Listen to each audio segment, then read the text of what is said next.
zakatnya dikeluarkan. Dan tidak boleh nyempet-nyempet. Kenapa? Allah murka kepada orang yang sudah punya kewajiban untuk nisab zakat tapi ditahan-tahan. Nanti akan seperti Qarun yang Allah pelan oleh bumi. Allah hinakan itu Qarun. Kenapa? Nempel-nempel harta, tidak mau mengeluarkan zakat. Yang ketiga, hal ini dikaitkan dengan kematian seseorang. Maknanya untuk mengenang. Pak, apakah boleh kita mengenang kematian seseorang? Boleh. Apalagi yang dikenangnya itu orang-orang soleh. Boleh, silakan.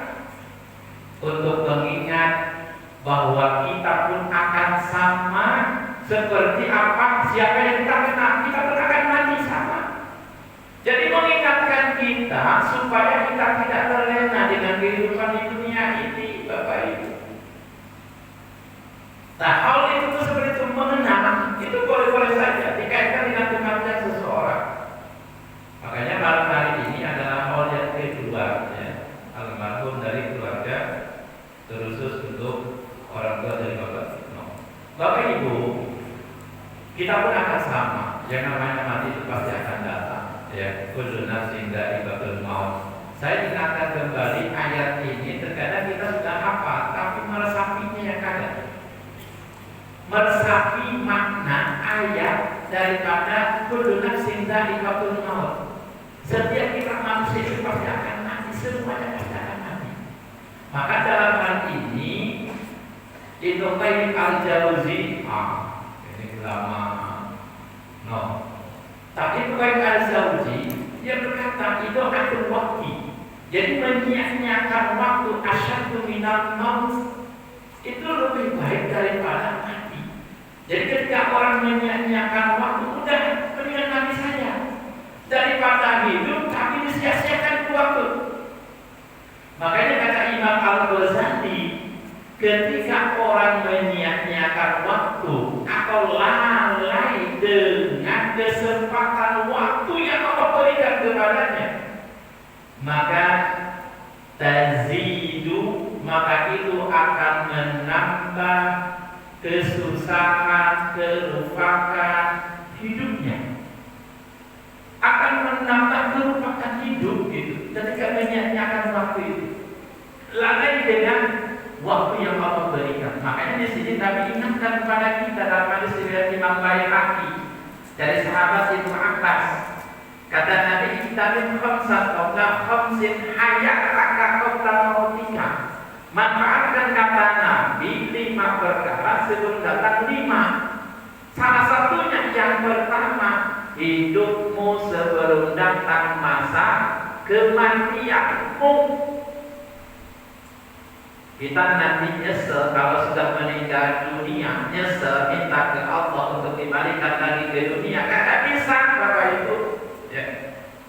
Jadi nyesel nanti ketika kita sudah meninggalkan dunia ini, di akhirat nyeselnya udah kagak diterima lagi.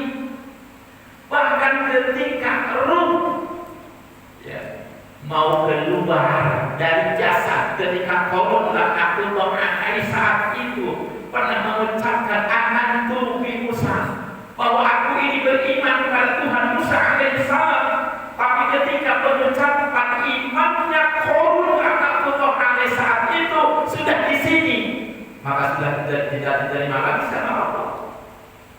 Dan waktunya sekarang Bapak Ibu, penyesalan, nyeselnya itu waktunya sekarang. Mau Allah berikan kehidupan, usia panjang sampai saat ini Bapak Ibu. Subhanallah. Maka orang-orang kafir, orang yang sudah meninggal dunia dalam surah Al-Munafiqun, sampai sempat minta kepada Allah, Rabbi laula akhartani ila ajalin qarib. Ya Allah, jika Engkau menunda kematianku sesaat saja, ya, waktu yang sedikit ini, fa'asaddaqu aku minas salihin, aku akan gunakan waktu tersebut untuk banyak salat, ya Allah. Dan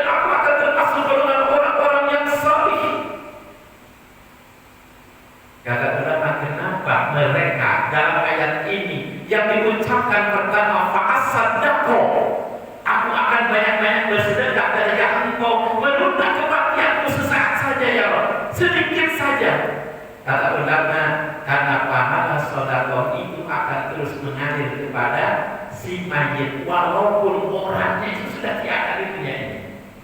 Bapak Ibu di saat masih hidup berbuat satu kebaikan kemudian diikuti oleh banyak orang, lalu mereka mengamalkan apa yang kita amalkan saat itu saat masih hidup. Kebaikan-kebaikannya dikenang oleh banyak orang, kemudian diikuti kebaikan kita oleh banyak orang, sehingga orang banyak mengamalkan apa yang pernah kita lakukan. Maka kita yang pertama memberikan contoh tauladan yang baik kepada banyak orang tersebut, itu pahalanya akan terus mengalir kepada kita, Bapak Ibu. Bagaimana sahabat Abu Bakar radhiyallahu anhu? Pada saat sahabat Abu Bakar ini dia membeli sumur dari orang Yahudi, maka saat itu di Madinah pernah kekeringan, Bapak Ibu. Air itu sampai jarang kering pada saat itu di Madinah. Tapi ada satu sumur yang dimiliki oleh orang Yahudi saat itu.